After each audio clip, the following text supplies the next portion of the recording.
আমি আমি আহ, উফ, আচ্ছা শোনো বাবু শোনো, ভাইয়া, আমি উচ্চশিক্ষায় শিক্ষিত না, আমার অনেক পয়সা নাই, আমার অনেক ক্যারিয়ার নাই, আমার বউ বাচ্চাও নাই, আমার এটা নাই সেটা নাই, কিন্তু আমার যে জার্নিটা, আমি চাই তোমার বউ হোক, আমি চাই তোমার বাচ্চা হোক, আমি চাই তুমি আমেরিকায় আসো, আমি চাই তুমি ভালো প্রতিষ্ঠিত হও, লেখাপড়ায় শিক্ষিত হও, ভালো ক্যারিয়ার হোক, কিন্তু আমি চাই আমার মতো তোমার জীবন হোক। ভালো হয় ওখানে গিয়ে, এটাই।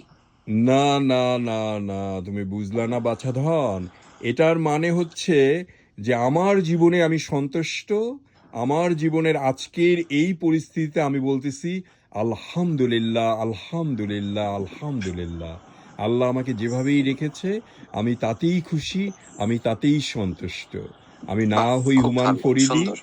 আমি না হই সফটওয়্যার ইঞ্জিনিয়ার, আমি না হই কোনো ছবির নায়ক, না থাকুক মিলিয়ন ডলার, কিন্তু আমি সন্তুষ্ট আমার জীবনে। আলহামদুলিল্লাহ, আলহামদুলিল্লাহ, আলহামদুলিল্লাহ।